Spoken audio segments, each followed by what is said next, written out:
Good afternoon, everyone, and welcome to Career Lessons from Corporate America. My name is Carole Meade, and I'll be introducing your seminar today. Thanks, everybody, for being here. We're really excited to have you, and we know that you're going to learn some wonderful things today. Let me tell you a little bit about TrainingPros. We are a highly specialized staffing company, and we have a focus on learning and development services. A few things that set us apart from others are that we have what we like to call expert relationship managers. So the folks who service our customers are called relationship managers, and they have deep levels of expertise in the learning and development field. One of the other things we have is a highly successful and loyal talent pool of consultants. We also do an onboarding methodology for all of our consultants and with all of our clients to make sure that we have a specialized match and make sure that we're successful in servicing our clients' needs. If you'd like to learn a little bit more about TrainingPros, we invite you to contact us at training-pros.com, and we look forward to working with any of you. Okay, a little bit about myself. As I said, my name is Carole Meade, and I am also one of the relationship managers. My title is Vice President of Client Learning Services, and I service global markets out of the southern Florida area. I have extensive experience in the telecom and information technologies as well as other industries, and I have skills anywhere from doing learning strategy all the way through measurement technologies, of course, anything in between instructional design. I also specialize in doing certification program development, and I have a certification in ROI measurement and metrics. Besides doing those things, we have curriculum development and some blended learning, so I have my consultants and work with them to do all of the micro and mobile learning, social learning, and now, of course, big thing is gamification and even some augmented reality. So we basically can do anything from soup to nuts for you. Besides instructional design, pure instructional design, learning and development, some of the other areas that we specialize in are overall project management. We can do editing and copywriting for you, translation, and change management. We also do training as a service, which is basically helping support training for your software development. So things like SAP, etc. We actually will help provide that training for you. A little bit about our partnership with Harrisburg University. We're really fortunate to have this great partnership which leverages our organizational experiences and Harrisburg's academic experiences so that we can bring you these great training seminars and learning and development seminars. We know that they provide valuable insights on thought leadership from the faculty at Harrisburg, and definitely they're fast-paced, dynamic, and the virtual format is a wonderful way to be able to bring these to you. We'd like to incorporate your questions and best practices throughout this webinar. There's a chat feature so that we can basically integrate you throughout today's presentation and make sure that we have a nice interactive dialogue and keep everything going and alive. So without hesitation, so that we can get started and bring you a great seminar today, I would like to introduce you to Greg Williams. Thank you. Have a wonderful seminar.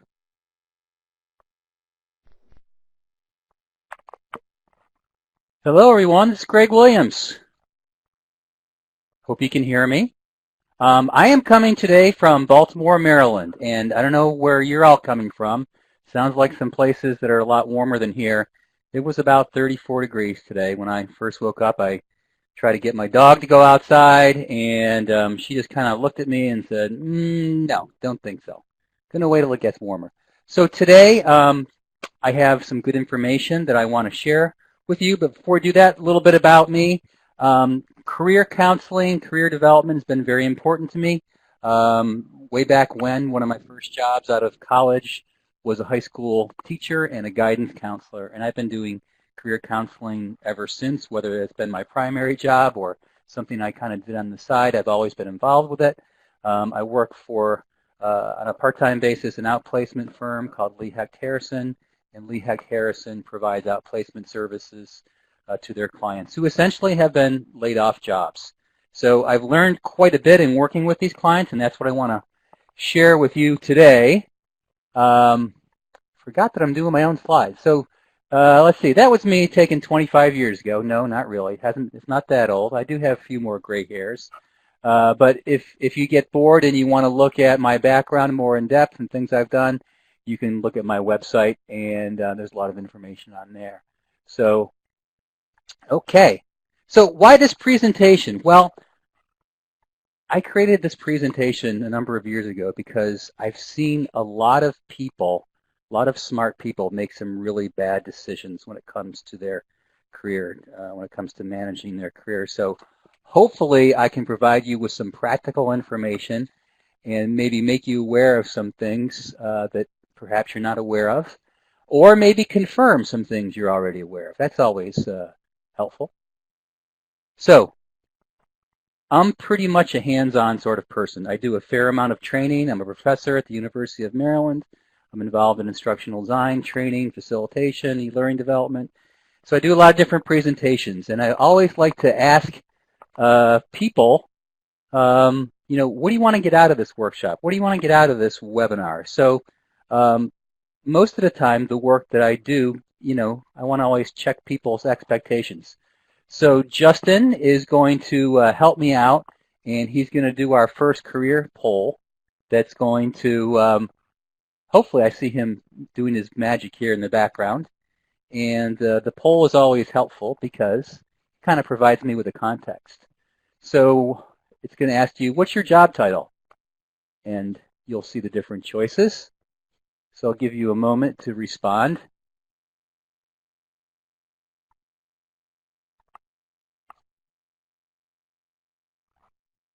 Okay, so I see about a third of the folks are instructional designers.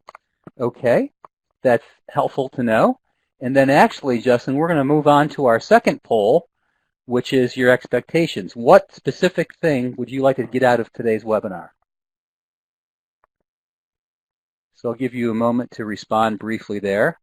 And, you know, if you're involved in training, it's always helpful to know the expectations of your audience, right? I think we can all hopefully agree with that.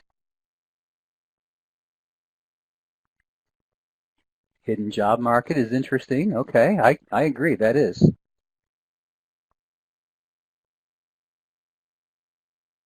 Potential missteps, well, there's plenty of those.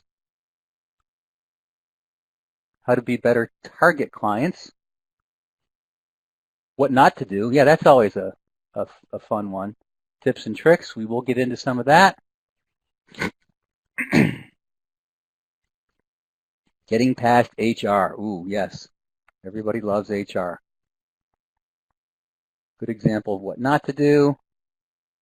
Making headway as a contractor. Salary research. Okay.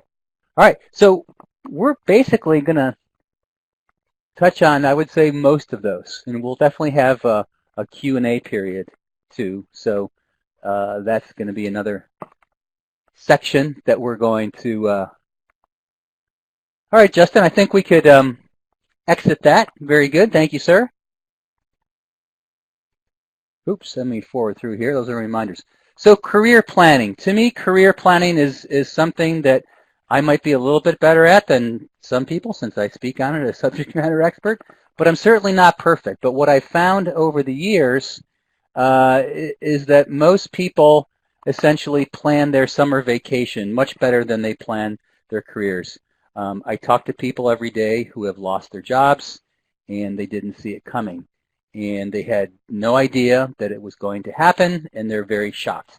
Other people, much more savvy, but essentially one of the things that lesson number one, and this might sound harsh, but I think you need to err on the side of caution. I think it's a better planning purpose if you assume that you're going to get laid off. Because if you assume you're going to get laid off at some point in your career with a particular company, you'll be much better prepared. I know some people will say, but, gee, I work in higher education, and I work in higher education. I've gotten laid off from higher education. How is that possible? Well, I'll let you know when it gets to my story, but I would say be better prepared for the future by assuming certain things happen, because I talk to people every day that get laid off and they have no idea. Okay, so we see about some of the big layoffs out there, but we don't necessarily hear about some of the smaller ones that are around. Like I can see our list of clients that I work with, and some of the times it's not like hundreds and hundreds of people they're letting go, but it might be 5 or 10 or 15. Now, that might not be big, but if it's you, it's very important. So I definitely want to let you know that I don't really think there's anything anymore as job security. There's no loyalty, unfortunately, with corporate America. They do what's best for their interests, so you need to do what's good for your interests, because I think if they can improve themselves, their position, they will go ahead and do that if that means laying you off. Okay? Yes, it can happen to you. A lot of people say, oh, I'm untouchable. I do a great job. They're not going to lay me off. Well, sometimes, most of the time, it has nothing to do with performance. A lot of times, it's just a reduction in force where they need to cut a budget, and that definitely happens. Like, I've been laid off twice in my lifetime. Both of them were financial. They looked at my salary and just said, hey, we can save some money by letting this Williams guy go. So it definitely can happen. Now, Justin, my next poll number 3, can you bring that up, sir? So this should be a quick response, I'm hoping. Have you ever been laid off? It's a yes or no.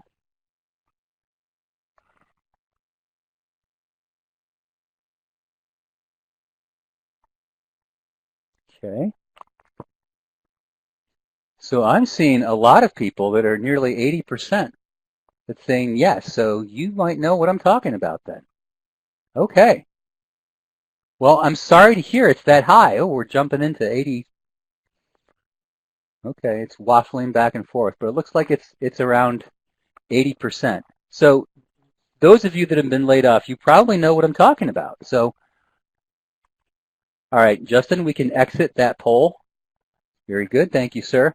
So my story. So both real quickly. I was laid off twice myself. Both of them were financial reasons, where the company just said, hey, we need to cut some budget here.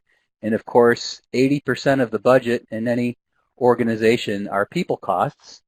So, you don't save a lot of money by ordering fewer paper clips and pencils. You really save money by letting people go, unfortunately. And that's the way it's normally done. I didn't see either of them coming. That was a mistake. My philosophy was, hey, I'm old school in a good way. I do a good job. People are going to see my value. And basically, it really didn't matter. So what I want you to think about is most people are not thinking about themselves. A lot of times people think too much about the organization. And I'm not saying don't do your job and don't do a good job, but also think about your own interests.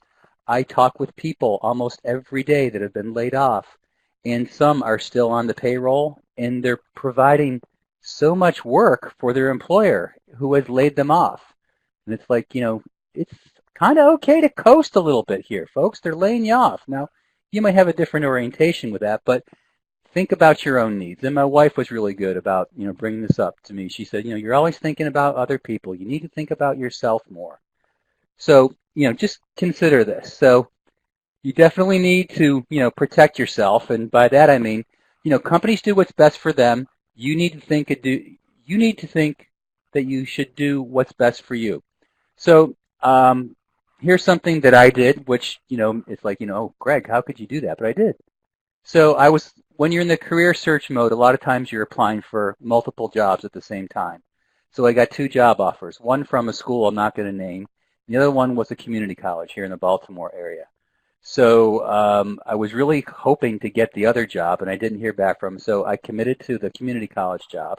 And after I committed to them, I got the other job offer. And I said, oh gosh, this is a dilemma. What am I going to do? So I thought about it, and the other job was a much better job in terms of opportunities and salary and so forth.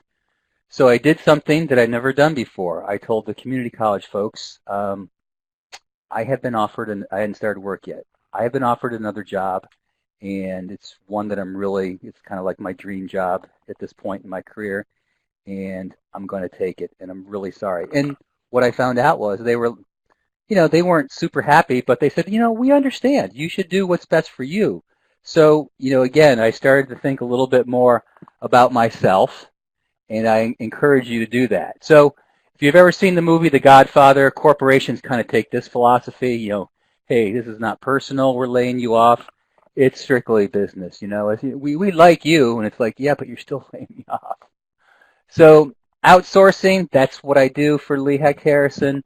And basically I work with mostly like Fortune 100 or Fortune 1000 employees that have been laid off. Again, some that I talk to have no idea. Sometimes the first meeting I have with them, people are very angry. Sometimes they're crying. Sometimes they're saying, yep, I kind of saw this coming. Usually that's not the case. But, my lesson is you need to be prepared. So who knows who has this motto? You can chat it in. What organization has this motto of be prepared? Yeah, the Boy Scouts, right. I'm a former Boy Scout. I didn't make it to Eagle Scout, but that's the motto of the Boy Scouts, be prepared. So this actually relates to other things, keeping your resume updated, connecting and developing your network connections, updating work samples, having current job references. If you're interested in federal jobs, USA Jobs has a profile that you need to update. So there's something out there called the hidden job market. Now, how do I know this? Well, Lee Hecht Harrison's a big corporation. They do a lot of research. They estimate with their research that more than half of the jobs that are out there these days are unadvertised. So that begs the question, well, gee, Greg, how do I find out about unadvertised jobs? That seems kind of difficult. Well, you find out about it through your professional network. People that you work with, people that you work for, people that you used to manage, subordinates, so forth, people in your professional network, okay? So the network is super important these days. One of the reasons that companies basically want to pursue this hidden job market is they basically want to make sure that somebody in the company has some sort, can vouch for somebody. So they want to make sure, or at least as best they can, that the person's going to work out. So they'll say, well, gee, Charlie, the director of accounting, he vouched for them. He said, yeah, this is a good person.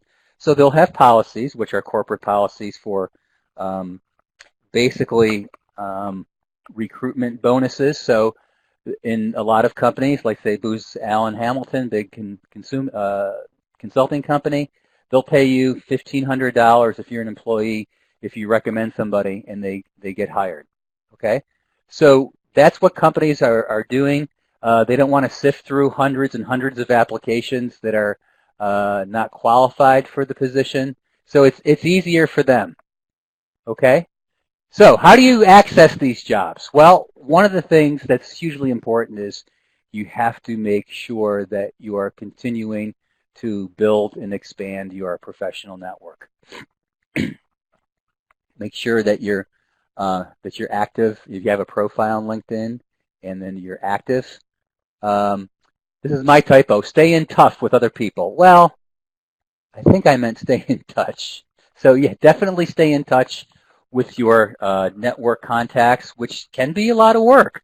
Make sure that you belong to professional associations, that you speak at events and so forth, and that you're active in this process. Because the more active you are, the better chance that people are going to remember you.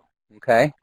So the network is hugely important. It is, I can't begin to tell you how important the network is. So jobs that I've gotten in my career, I've gotten them because somebody recommended me that knew me in my professional network. So the network, like I mentioned, is probably one of the most important things that you can do. Now, you can write a resume over a weekend if you had to. I wouldn't recommend it, but you could write a resume over a weekend. You can't build a network over a weekend. All right? When you're thirsty, you can't, it's not the time to start building your network. Okay? You've got to plant the seeds much earlier. All right? Now, it's going to take time. Networks don't blossom overnight. It's something you need to work on frequently. Somebody asked me once, if you could change one thing in your career, what would you change? And my response to them was, I think I have a good network, but when I was in my 20s and 30s, I knew networks were important, but I didn't realize how important that they are. And what I would do to change that is I would have been more proactive about building and developing and nurturing my network when I was younger, in my 20s and 30s. I didn't do that as much. So, you could be like, this guy here and think, well, networking's not for me. But that might be true, but it's so important. I was providing career counseling to a lady who was HR director of a company, of a Fortune 1000 company. And I was talking to her about networking, and she said to me, well, I don't know anybody. And I didn't say this to her, but to be honest with you, I was shocked. I was like, how can you be in a director level position for a Fortune 1000 company and say you don't know anybody? And that makes finding a job a lot more difficult, okay? Because it's easier to get a job where you have a connection with, if Charlie from accounting recommends you, or a long-standing employee. So you don't want to be that one person that's all by yourself. There's also something called information interviews. Are people familiar with information interviews? You can chat in. Information interviews are very helpful because it's not a job interview. It's different. Information interviews is exactly what it says. You are looking to get information on a company, on a profession, on a job. So, for example, if you're a career changer, you want to move from something into training, you want to leave engineering, and you want to move into the training field, you might want to talk to somebody who's already been there. I like to call it, find a successful person. If you find a successful person, they have probably gone through a lot of the things that you're trying to figure out. And in an information interview, you want to ask them, tell me what you do in your job, what sort of job did you have before you had this, what do you like about your job, what do you not like about your job, what advice can you give me as someone who's considering entering this field or someone who has more experience. And usually the easiest way to do this is you find somebody that has these qualifications, and then you get a third party, like a common friend, perhaps you can use LinkedIn to find this, to introduce you, okay? So usually that's a really very much a soft sell to kind of get your foot in the door. Somebody else can interview you. Your friend can tell them what questions you will ask, and information interviewing is very helpful to get information about a lot of things. Salary information. You could say, hey, I'm applying for an engineering job at Northrop Grumman and Raytheon. What do they pay, beginning level electrical engineers? All right. So information interviews, how do you conduct one? Whoops, I went ahead too much there. The easiest way to do it these days is over the phone. I would limit it to about 15 or 20 minutes. You want to ask the questions that I had mentioned, earlier. Tell me about your job. What job did you have before you got this one? Can you tell me what kind of education and training you have? Where do you see the future of this profession going? What are some of the things you like, don't like, that sort of thing. And then towards the end of the interview, what you want to say is you want to thank the person for your time. And you always want to say, which is a sales technique, can you recommend 2 people that I can have an information interview with, just like you and I had today? So then in that way, you are getting additional people to join your network that maybe you didn't know before. Okay? So you always want to try to expand your network. Now, once people are a part of your network, if they join you in LinkedIn or whatever, you need to nurture that network. Okay? Usually people do that by providing information. People that are in my network that I've gotten close with are people that provide information that's helpful for me professionally. So that's an important thing. Okay, headhunters. Anybody ever worked with a headhunter? Headhunters are very popular in the corporate world. I used to be a headhunter a long, long time ago. It was not a fun job. I was so naive. I thought that I was a social worker, when really, headhunting, recruiting, it's all about the money. They basically follow the money. Here's how headhunters work, okay? It's kind of like real estate agents. You can get paid by doing 2 different things. If you develop contracts with organizations, if you contact an organization and they're looking for an instructional designer and they agree to pay you a recruiting fee, that's called a job order. The other way to get paid is if you find a candidate that you place in that job order successfully, you get paid that way too. So it's kind of like real estate where you get paid if the house sells when the property is listed, and you also get paid when you actually find a buyer. So this is the same way. Now, sometimes people will say, I talked to a recruiter and I gave him or her my resume and I never heard back from him. And I'm very well qualified, and frankly, I'm pretty surprised I haven't heard back. Well, the reality is they're probably not searching for somebody with your background, and they might be searching for a registered nurse, and you're an instructional designer, and they just put your resume in another pile that when they get a contract to search for registered nurses, then they could possibly use you. So I've worked with recruiters, headhunters, and essentially, they're kind of like real estate agents. There's some that are really good and have been in the business 20 plus years and are making money, and there's others, kind of like real estate, where they do it for 6 months and they realize, I'm not very good at this, I don't like it, this is not for me, and they kind of exit the profession. So you want to make sure that you realize that, they don't work for you. They work for the organization. They do have similarities to real estate agents, but basically they're salespeople, okay? You don't necessarily need any education and training to become one. Most of the time they'll say, well, I only want you to work with me. I would say don't do that because you don't want to have them control you. There are good ones out there. I don't want to speak poorly of them, but there are good ones out there. If you're in the market for a headhunter, what I would suggest that you do is ask people that you know if they have ever worked with one. Almost like if you're looking for a new general practitioner, what would you do? Well, you would probably check with your friends and colleagues saying, hey, I'm looking for a new GP, general practitioner. Who do you go to? Who do you like? Same thing with headhunters. You can do the same sort of thing. Okay, now, you need to work your network. So you have your network, but you have to make sure that you're touching base with people, that you're adding value to what they are doing, and they're connecting with you. So hopefully people know about LinkedIn and have a profile. I don't really know if LinkedIn has any competition. I can't really figure out who is second. So do people have LinkedIn profiles? You want to chat in? Yes, no? Yeah, looks like a lot of people do, which is not surprising. Okay.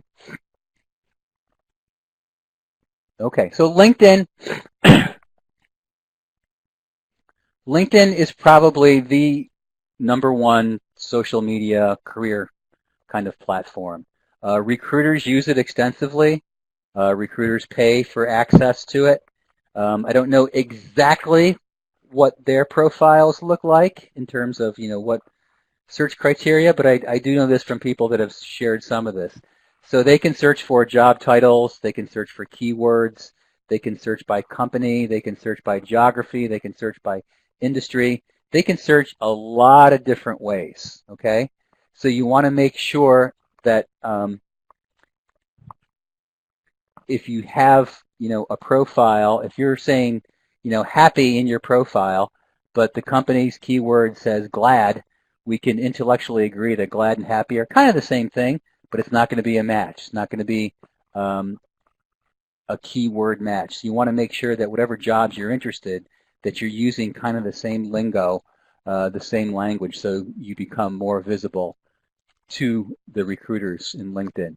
Now, one of the things that I do in LinkedIn is when somebody wants me to, check out their profile, I always click on the contact button. And I would say 9 times out of 10 on the contact button, I click it on, and what I see is just their LinkedIn URL. There's no information. So imagine if I'm a recruiter and I see your LinkedIn profile and I click on your contact button. And then I say, oh, gee, I want to contact this guy, Greg, but he hasn't listed a personal email. Well, I have, but in the settings, the default is only people that are first or second level connections can see the contact information. So you want to make sure that you change that in your settings to everyone on LinkedIn. Otherwise, recruiters are not going to find you, okay? So that can be a critical thing because recruiters can find your profile, think you're great, and then want to hire you or at least talk to you, and they have no way to contact you. So this is what it looks like when you go to edit your profile. You go in and under the settings, you'll see a item that says who can see your email, and the options are, first degree connection, second degree connection, and then the other one is anyone on LinkedIn. I would recommend you use the anyone on LinkedIn because that way anybody can see your profile because LinkedIn's all about connecting and networking. So LinkedIn, I've actually taken courses on LinkedIn by authors that have written books on LinkedIn. LinkedIn has algorithms that do searches. The searches check 3 different areas, okay? They check your headline, which is what you're seeing here. Usually it has, your picture, your name, and then it has job titles underneath, okay? It also searches the About section, which is kind of like a professional profile in summary. And again, this is where you want to have your keywords, show up. So you make your profile stickier. The last place they look are the job titles. So if you have a job title that's unusual, for example, I was working with a guy who was laid off, and his title was Consultant, Roman numeral 2. And I said, Charlie, tell me what you do. And he said, well, he explained it, and I said, oh, it sounds like you're a project manager. I said, and he said, exactly, that's what I do, Greg. And I said, then change your title to project manager. And he said, can I do that? And I said, yes, absolutely, because your resume and LinkedIn, they're an advertisement for you. So if you want to communicate yourself as clearly as possible, make sure you're using language that people understand. So back to the newspaper headline. They call it the headline, okay? So you can see mine. I've got different titles there. So when I took the course, the instructor said that wrote the book on LinkedIn, do you know what pipes are? And I said, well, yeah, I use pipes. Got them in my kitchen, got them in my bathroom. He's like, no, on your keyboard. I said, what are you talking about? And if you have a programming background, you'll probably understand this. So in the programming world, you can use a pipe, or basically a north-south line, a vertical line, to basically help your job titles be more findable.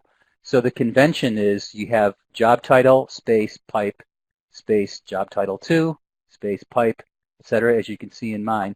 And then what that does to the algorithms, it breaks up your long line of text to individual fields that can be recognized easier than a long line of text that it might not understand, and it makes your profile stickier. Everyone that has done this has told me I get more views on my profile by doing it this way. So that's just something to think about, something to consider. All right, so this is, when you get back to your LinkedIn, this is how you can check and see if you're profile is turned on.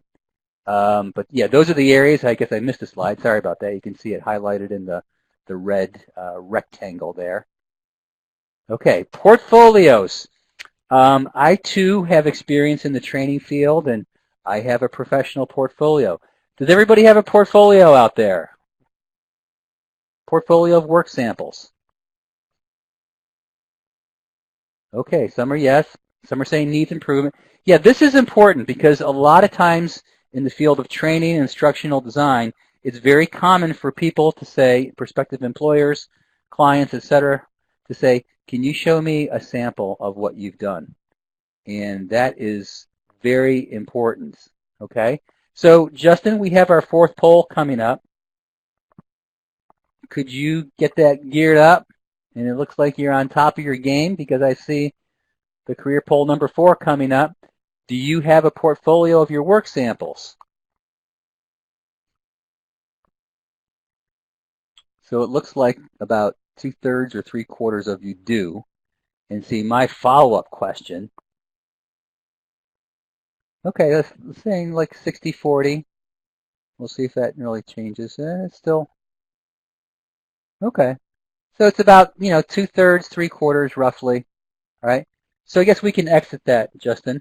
So one of the things I always ask as a follow-up is, if you say you have a portfolio, if I'm a prospective employer and I say, I need to see all your work samples right now, are they in a condition where you're happy with how it looks, how it appears, clarity, that sort of thing, or does it need polishing up? Does it need editing? Because if it needs editing, then in a way you don't have one. Because if they say, I got a job for you, I've talked to you, I think you're great, but I need to see some work samples, and I need to see them today. I know people that have lost job opportunities because they couldn't do that. Now, you want to make sure that your work samples abide by whatever policies that the client has. In other words, if you did some work for Booz Allen and you have created a design plan, if you're an instructional designer, does Booz Allen authorize you to show it to somebody else? Okay? They probably won't, knowing Booz Allen, but you want to make sure that you're adhering to whatever the policies are by the company. So the portfolio is hugely important. But essentially, here's what we know about portfolios. These are actual proof that you can do the work. Somebody asked me once, well, what's the difference between a portfolio and a resume? And I said, well, a resume, is a claim that you can do the work, but a portfolio actually is proof. It is corroboration that you can actually do the work. Portfolios can also be used for marketing yourself. On my website, I have had people contact me and just say, we want to hire you, just because I had some work samples up on my website. It's like, we like what we see. So I would say, have your samples ready to go, because you never know when you might get an opportunity to kind of promote yourself or sell yourself. All right, so salary and benefits. So we're going to go through this rather quickly. All right, so the total compensation is what we're really talking about, salary plus benefits. You need to know what you're worth. There are different ways for doing this. There are a lot of websites now out there, salary.com, salaryexpert.com, payscale.com. There are other ones. You can put in your job title, put in the location where you work, years of experience, and it will give you information. I would always make sure that you buttress that with real live information by asking people, okay? Hey, what do they pay beginning level electrical engineers at Northrop Grumman? So you have to know what you're worth. So the best course I ever took was a negotiation course. And the 2 lawyers that ran the course were excellent. They like to say everything's negotiable, but don't negotiate everything. So here are some of their principles. Sometimes, like if you go to a job fair, this is a typical question. They look at you and they've got your resume and you look pretty good. And they'll say, what are your salary requirements? And so here's one way of responding to that. Make it conditional, I'd consider, and then you give them a range, 80 to 100,000, whatever it is, depending on what the benefits are. Okay? somebody's asking recommendations for best platforms, I would say I like pay scale. And so back to the question. So I consider salary between 80 to 90,000, depending on what the benefits are. So what have I really done? I've answered their question, but I've given myself a lot of flexibility. So if they say, okay, we'll give you 90,000, but you get 1 week of vacation. Whoa, I'm not going to take that. I need more vacation than 1 week. Well, you said you'd take that. I said, no, I'd consider it. And I said, depending on what the benefits are. So, let's talk about that. So you want to leave yourself as much room as possible. This is one approach to doing that. So here are some of the principles that, I learned through this class, which was an excellent class. Everything's negotiable, but, you can't beat them up on everything. Don't negotiate everything. Don't walk into the supermarket and say, you pick up a can of peas and you go to the store manager like, you want 69 cents for these? What are you, crazy? Well, you could do that. It'd be a little wacky, but you don't want to. I wouldn't pay the sticker price, just like when you shop for cars. Same thing. They have a number in mind that they want to hit when they're negotiating salary, just like you do as well. Kind of have to ease into it. You got to be patient because it doesn't move quickly all the time. Definitely have to start high. So if you want a salary of 80,000, you can't say, yeah, I want to make 80,000 because it's only going to go down from there. So you have to start high. And the question that always came up to the lawyers that taught the class was, how high is high? And one of the guys that taught the class, he was like a southern gentleman from Charleston, South Carolina, and he said, as high as you can get out of your mouth without laughing. And he was joking a little bit, but he was making a point. So you do want to be somewhat aggressive. In negotiating process, make sure you utilize trade. Say, well, I could take 3 weeks vacation instead of 4, but then I need $5,000 more of salary. So you don't want to give anything away. Okay? If you give something away, you want something in return. If you've seen any cop movies that have hostage situations, what do the cops always do? If they give up a hostage, they give them something back. It's always a trade. You want to crunch often and early. So what's a crunch? A crunch is just a way of expressing your displeasure. Like if somebody says, well, what do you give me for my car? And somebody says, well, I'll give you like $4,000. And like, for that car? That's a crunch. So it can be a look, it can be a phrase, it could be any sort of communication. You're just letting them know that you're not agreeing with what they're saying. You definitely want to look for creative alternatives. I always say you want to deal with low cost versus high value. So identify things that are of high value to you, but low cost to the employer. For example, let's say you're fine on the salary, you're fine on the vacation, but you want to get more telework days. So they might say, well, I see where company policy allows for 4 telework days a month. Could I have 6? And if you agree to that, I'll sign today. The employer might not care because they don't care where you do the work, perhaps. They want to get you on board, okay? So another creative alternative might be flex time. When my kids were young enough to go to elementary school, I would drive them to school, and they had a very late start in elementary school. Their bus didn't pick them up until 9:10. So I asked my boss, is this something that I could do, the flex time? And they were like, hey, we don't care. If you want to come in at 9:30 instead of 8:30, that's okay. Just get your work done. So identify things that might be high value to you that are low cost to them. One more example might be, you might want the use of a laptop. You might want the use of a laptop. And you could say, I'm fine with the salary, I'm fine with the vacation and tuition reimbursement, but, could I get the use of a company laptop where I just keep it home? And the hiring boss might say to himself or herself, I have a whole storage room full of laptops that aren't being used. And he's, sure, yeah, I can give you a laptop. So think of high value to you and low cost to them. Now, at the end, because you're going to be working with them, you want to leave them. You want to leave them that they're feeling done, that they've done well. Okay? Do contractors really get vacation time? Somebody's asking me. Probably not, Ronnie. No, I wasn't using that as the example, but yeah, I'm sophisticated enough to know that contractors don't do that. Okay, so the other thing too is you basically need to think about not staying at the same job.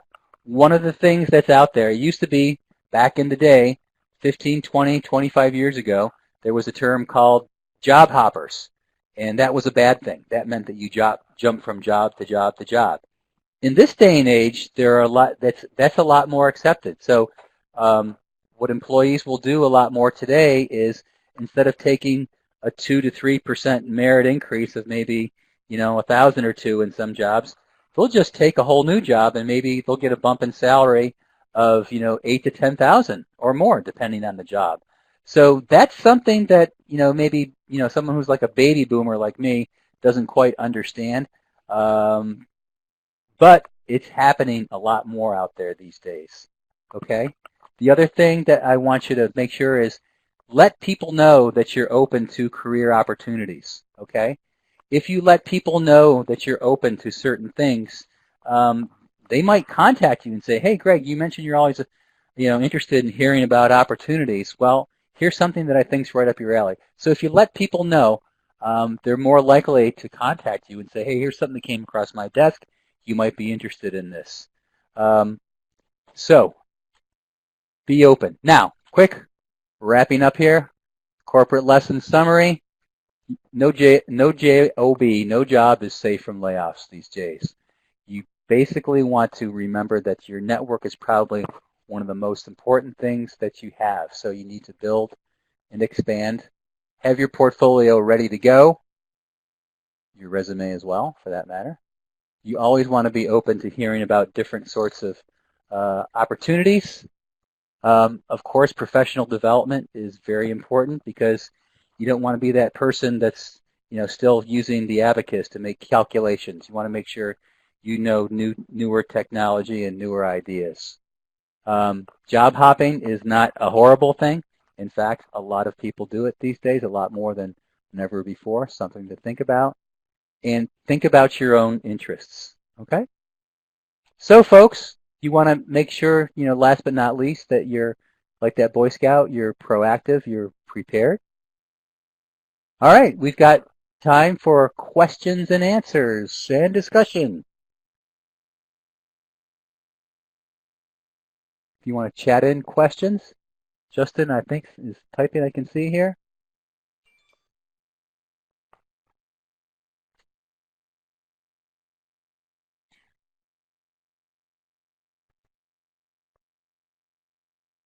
That's my contact information if you want to contact me.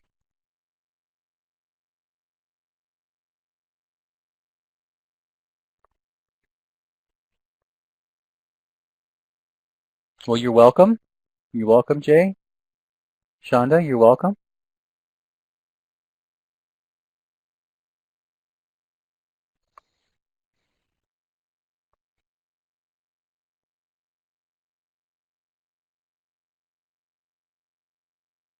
You're welcome, Pamela and Ty.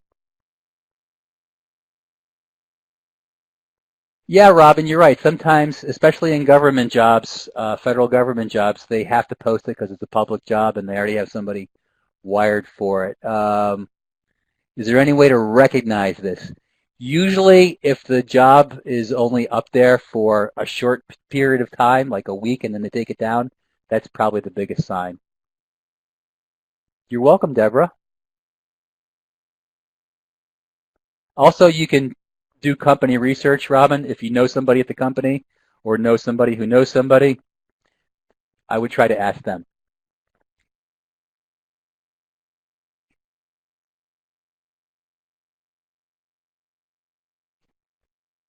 Any other questions, folks? Feel free to chat them in. Oh, Ronnie, good for you, Ronnie. Yeah, that's a good way to get jobs as a contractor, LinkedIn.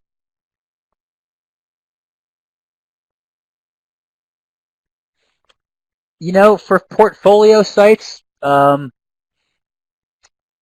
don't really have any recommendations because what I found out is sometimes people spend too much time on the website part themselves and maybe not enough time on the actual work sample. What I found is if you just have a way, even through like, Box or Dropbox, just sharing the files. I mean, people in training and instructional design, etc., most of the things, you can, share as a computer file, and they're not looking for, a fancy website unless the job is a webmaster, for example. What are companies doing when they continually post the same position? Oh, very good. Well, my experience is that when they put a job description together, they are creating the perfect person. And they're throwing in all this criteria, and they're getting crazy. And then the actual job description sounds like they're looking for Superwoman, Superman, and then they throw in things like, oh yeah, well, if they had a bachelor's degree in inorganic chemistry, that would be helpful. In French, if they can speak French, that would be helpful too, because we have an office in France and blah, blah, blah. So my point is the job descriptions are often puffed up, and then they realize they advertise it, we're not getting anybody, and then, well, let's re-advertise it. I think that's what happens a fair amount of time. Inside secret for contractors. Tell me what you mean, Maggie. Inside secrets for getting the job, or for me, contractors, the ones that I have used in my professional life, the training contractors, they provided me with a lot of free information before I ever paid them for anything. So I would say, share freely with organizations, different, information you might have, that sort of thing, because it kind of then positions you as somebody who knows what you're doing, knows what you're talking about, and then when the time comes to, pay you or pay a contractor, they already know you, and you don't have to break the ice. They already have a way of doing that. How risky is it used to the open recruiters button? Well, again, that's always something that is going to be based on your own comfort level. The whole point of being in LinkedIn is to connect. I mean, the worst that's going to happen, in my opinion, but maybe I'm not everybody, is you're going to get emails from people you don't want to get emails from. I don't think that's such a bad thing because I get those anyway. But that's up to you in terms of your personal comfort level with getting contacts from people you don't know. Any comments on LinkedIn's Let Recruiters Year Open? I mean, I've heard a lot more good things than bad things. Once in a while, I've heard about something. In other words, if you get a contact from a recruiter that they want you to pay them some money, just turn and run away, because that's a scam. Any decent recruiters, the organization's going to pay for the recruiter's fee, not you as an applicant. Okay, you can't find me on LinkedIn. If you do Greg Williams, Maryland, or if, my URL is actually Greg Williams 123. Greg Williams 123 for LinkedIn.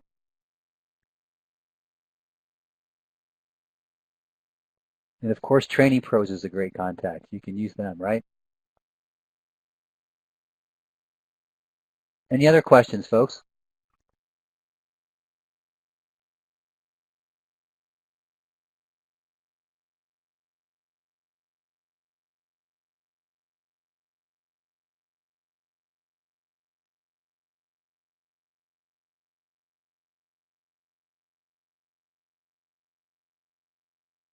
Thank you, Pamela. I appreciate it.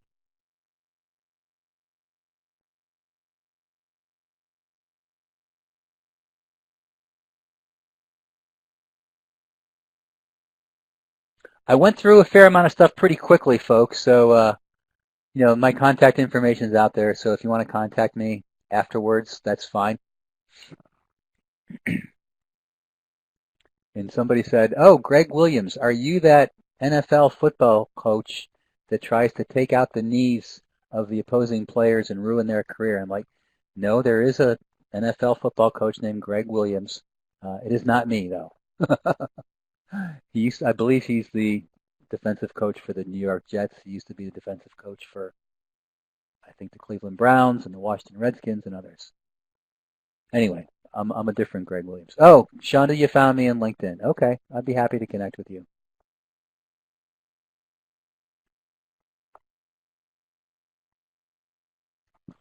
Seems like we're wrapping up here, Greg, with the questions. So, Okay.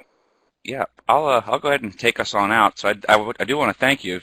This has been a great presentation. I echo a lot of the comments that we saw in the chat about some of the tips, and especially the one that resonated was the how high is too high when you're negotiating. That was really funny and a good tip. So, well, I mean, that was the real answer. I'm not making it up to tell a good story.